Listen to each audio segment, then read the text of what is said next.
Terry Rozier, drafté en 2015 par les Celtics en provenance de l'université de Louisville. Il a été effectivement l'objet de l'échange avec les Celtics, avec notamment Kemba Walker. Donc Kemba Walker qui a été envoyé aux Celtics, c'est lui qui a été envoyé aux Hornets. Un contrat de 20 millions par an. Il est actuellement le meneur, le starter des Hornets. Il tourne à 18 points, 4 passes, 4 rebonds, le tout à 42,3% au shoot, 40% à 3 points. Selon toi, quelles sont les marges de progression pour Terry Rozier la saison prochaine? Qu'as-tu déjà pensé de cette saison actuelle, de la saison qu'il a jouée, sa première saison Ouais. des Hornets? Bah écoute, déjà, juste pour revenir sur le contrat, parce que c'est un petit truc drôle, c'est un des seuls contrats dégressifs de la NBA. Donc, c'est-à-dire Ouais, que le mec perd 1 million par an. Un des seuls contrats pour un jeune joueur, en fait. D'habitude, les contrats dégressifs, c'est plus pour les joueurs vieillissants, ce qui paraît logique. Mais là, c'est un jeune joueur qui signe un contrat dégressif. C'est-à-dire que là, il est à 20 millions environ, la c'est saison ça. prochaine 19 et celle d'après Ouais, 18. Donc, c'est ouais, assez drôle ouais. au niveau de son contrat. Concernant sa saison, il a Et la 12. douille. Je pense qu'ils ont flairé la De douille. quoi? Tu penses qu'ils ont flairé la douille? Peut-être, hein. Non, je pense que lui s'est fait douiller, mais non, à mon avis, il n'y a pas de douille au niveau de Scary Terry. Il a joué 12 minutes en plus par rapport à la saison dernière. Sur toute sa carrière NBA, il avait que 30 matchs en tant que titulaire. Cette saison, il a joué 63 matchs titulaires sur les 63 matchs des Hornets. Donc, pour le coup, il a eu vraiment plus de responsabilités. Il a eu une augmentation du pourcentage de tir. Il a pris plus 4%. Il était à 38. Il est maintenant à 42, en passant de 9 points à 18 points. Ouais, il a doublé, ouais. Donc, il y a quand même un côté scoreur qu'on avait à Boston, qu'on retrouve Bien sûr. aux Hornets. On n'est pas déçu de ce point de vue-là. Après, là où on attendait peut-être autre chose de lui, c'est, comme tu l'as dit, il est qu'à 4 passes D, 4 rebonds. Certes, ça Ouais. en fait le meilleur passeur des Hornets, mais est-ce que c'est ce que tu Deuxième. attendais? Ouais. Mais j'ai une question, Thibaut. Ah oui, deuxième. Ok. Ouais, c'est ça. Est-ce que tu attendais? C'est ça. Parce que quand tu le Tu m'as vois. trompé, ça, tu m'as trompé. Ouais, je t'ai trompé? J'ai dit quoi? Le deuxième, en fait, le deuxième, je pensais pas Ah, qu'il. Tu vois, j'ai mais raté des cours de maths, en fait. Tu vois. Tu m'as eu, salaud. t'es un ouf, poteau, t'es un ouf, t'es un ouf. Non, mais poteau, franchement, c'est la fraction, ma gueule, c'est la fraction, gros. Non, non, mais poteau, mais effectivement, quand il sort des Celtics, quand notamment il fait cette série de playoffs en 2018, non, 2000, Incroyable. ouais, 2018, incroyable, où en finale de conférence, où il tourne à 16,5 points de moyenne, je crois 7 passes D sur ses playoffs, série incroyable, tu te dis, ok, ce mec-là, il a un grand avenir. Et puis, il arrive aux Celtics, enfin, il arrive aux Hornets, excuse-moi, avec finalement fort de ses playoffs.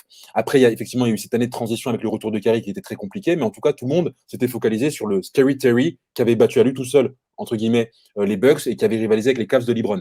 Et puis, il y a ça. Et puis, il y a ça. Il Mm. arrive cette année et c'est le 59e scoreur et passeur de la NBA. 59e scoreur et passeur de la NBA qui tourne environ à 20 millions par an. Il y a quand même un décalage. Ouais, il y a un décalage. Moi, pour revenir sur ce que tu viens de dire par rapport à cette série de playoffs, on a vu que le mec avait un vrai caractère, qui s'était pris, qui s'était un peu chauffé, un peu même beaucoup avec Bledsoe, et Ouais, on s'est dit le mec a un avenir, a un caractère. Et quand tu l'envoies aux Hornets, je m'attendais directement à ce que ça soit la figure en fait, le visage de cette franchise directement. Vraiment, j'attendais ça de lui en fait. Et quand tu vois que on a plus entendu parler de Devontae Graham cette saison. C'est ça qui me surprend réellement sur bien Terry sûr. Rozier, notamment aussi son apport à la passe, qui est que 4 passes en jouant 32 minutes par match. Après, ça peut s'expliquer aussi par les. De quoi? Il y a plus de rebonds que de passes. Pour un meneur, quand même, c'est. Ouais, mais ça peut s'expliquer aussi par les coéquipiers au bout d'un moment. Ouais, ouais, Faut, ouais, ouais. faut, faut, faut qu'on en parle. Je ne sais pas si tu avais prévu d'en parler maintenant. Bien sûr, frérot. Bien sûr, frérot. Mais c'est ça. Rapidement, comme tu dis, effectivement, tu t'attendais à ce que le mec, effectivement, soit un tueur, soit un assassin, soit a babyface assassin. Et en fait, tu te rends compte que c'est un peu ces mecs, effectivement, quand ils sont en groupe, ils sont chauds. Mais lorsqu'ils sont tout seuls, ils sont un peu plus froids, tu vois. Et c'est un peu ça, il arrive aux Hornets, il n'y avait plus Tatum, il n'y avait plus Marcus Smart, il n'y avait plus Marcus Morris. Il fallait que lui-même crée cet environnement, crée cette culture, en fait, du grit and grind qu'il n'est pas parvenu à faire lors de sa première année. Et comme tu dis, il faut aussi effectivement évoquer les coéquipiers, parce qu'en fait, il y a un rôle dont les contours sont encore flous. Et pourquoi? Parce que tu as eu l'émergence de cet homme. Ouais. Je te laisse, Thibaudot. Ce croqueur. ce gros croqueur de Graham. Non, il a fait une très très bonne saison. En fait, on a plus entendu parler de lui que de Rosier, ce qui est dommage. J'ai plus entendu parler des 40 points de Graham, à je sais pas combien sur 3. C'est Ça me fait un peu chier parce que j'attendais vraiment. Enfin, tu vois, Devante Graham, c'est pas le joueur où tu dis il va passer devant Terry Rozier en fait. Il va griller la priorité, frère. C'est pas normal, frère. C'est pas normal. Donc, Mais déjà au niveau du récit, bon là on parle du récit, on parle un peu du caractère et tout, mais même au niveau des stats, regarde les stats qu'il fait, frérot. Je t'ai montré les stats de Terry Rozier. C'est le meilleur marqueur des Graham de la franchise, meilleur passeur. Mais quand tu vois ses stats, il a 38,2% au shoot, 37,3% à 3 points, c'est plutôt pas mal. Mais c'est aussi un top 25 au niveau des turnovers. C'est le 25e joueur qui réalise le plus de turnovers dans la ligue. Et ouais. c'est aussi le joueur, quand tu vois ses pourcentages, c'est le joueur qui a le plus la balle dans les mains de cette franchise devant Terry Rozier. Il a son usage rate, en gros, le pourcentage de fois où une action des Hornets se termine soit par un shoot, un layup ou un turnover de Graham. Ce pourcentage est de 24% quand chez Terry Rozier, il est de 23%. Donc tu vois que là, déjà, en fait, il y a un problème parce que lorsque Terry Rozier arrive aux Hornets, il est là pour remplacer numériquement Kemba Walker. Kemba Walker. Kemba Walker, il joue quel poste? Il joue meneur. Il joue meneur. Ouais. Mais pourtant, la balle est plus dans les mains d'un Devonte Graham qui a des mauvaises sélections de shoot que Terry Rozier. L'adaptation, il passe d'un rôle où il était en sortie de banc. Comme je t'ai dit, il a eu que 30 matchs titulaires sur toute sa carrière NBA, sur 4 saisons. Il a joué 5 saisons NBA. Là, sa 5e saison, il joue 63 matchs en tant que titulaire. Donc, c'est clair qu'au niveau de l'adaptation, au niveau du rôle, c'est peut-être pas flou, mais il est peut-être pas rentré dans le personnage, en fait, qu'on lui demandait d'être, parce que tu passes derrière un mec comme Kemba Walker, où on a forcément un peu de comparaison sur les similitudes du côté scoreur fou qui peuvent être tous les deux. Donc, c'était dur d'être au niveau attendu dès cette saison. C'est ça, parce que là, c'est pas le meilleur passeur décisif de sa franchise, donc tu peux pas dire que c'est le playmaker, et c'est pas non Non. plus un scoreur de fou malade quand tu vois les stats que je t'ai montrés. Donc il y a vraiment un rôle effectivement à définir, mais c'est peut-être aussi une mission du coach, James Borrego, qui a quand même été biberonné à la Popovich, pardon, Greg Ouais. Popovich, ancien assistant des Spurs, pardon, James Borrego, et qui arrive aux Hornets et qui se retrouve, pardon, je connais Spurs, je dis. God damn. On est presque poteau, il faut aller manger, frérot. Mais tu vois, ancien assistant des Spurs, et tu vois, le mec, il se retrouve avec deux meneurs qui jouent tous en ISO 1 contre 1 et qui partagent pas la balle. Et c'est comme si tu vas dans une boulangerie, tu demandes un croissant, donne un pain au chocolat. Bah non, frérot, c'est pas ce que je t'ai demandé. De ouf. Non, il est mal servi au niveau du. Enfin, soyons francs, hein, l'équipe des Hornets, elle est loin d'être sexy. L'année prochaine, il n'y a que Bismack Biyombo et William Nurkic qui sortent du roster. T'as dit quoi, poteau? Oula, t'as bugué, poteau, répète-toi. William qui? Willy? Willy Hernangomez. Ok, c'est validé, c'est validé. Ok. Et genre le mec qui part en couille, une bonne prononciation. Ah qu'est-ce que je veux dire? Ouais. Donc l'année prochaine, ils ont que ces 2 jours-là qui sautent. Ils ont un cap space. Enfin, ils ont leur masse salariale s'élève à 80 millions. Ouais. Quand bien même Batum prend son option à 27. C'est ouf. Quand bien même Batum prend son option à 27. Ils n'ont pas une équipe fou. Et je pense qu'ils vont galérer à attirer du bon free agent à moins de le surpayer. De ouf. Mais en parlant des free agents, effectivement, moi je t'avais évoqué Russell Westbrook parce qu'il est brandé Jordan. On sait que Michael Jordan l'apprécie beaucoup. Justement, Sauf qu'il n'est pas free agent. Sauf qu'il n'est pas free agent, donc tu devras lâcher effectivement. Il faudra de la monnaie d'échange. Est-ce que les Hornets, en termes d'effectifs, ont des monnaies d'échange? Justement, parlons de quelques joueurs qui entourent aujourd'hui les deux, Devonte Graham et Terry Rozier. On parle notamment de Miles Bridges ou encore de PJ Washington, des joueurs qui sont intéressants en termes de profil, mais comme justement le rôle à la main n'est pas défini. On ne sait pas si Devontae Graham doit être le meneur parce que justement, il a beaucoup de turnover, parce qu'il croque beaucoup et qu'en même temps, Terry Rozier n'est pas à l'aise avec son rôle. Bah, c'est des joueurs aussi qui subissent un peu ça, ce manque Tout à de fait. définition de rôle. Tout à fait. Non, on avait eu un bon début de saison de la part de PJ Washington, qui a tout de suite eu des comparaisons à la con, style Melo, etc. Parce que le mec savait juste shooter à 3 et qu'il Ouais, était un peu stock. il a un bon. Non, Ouais, ouais.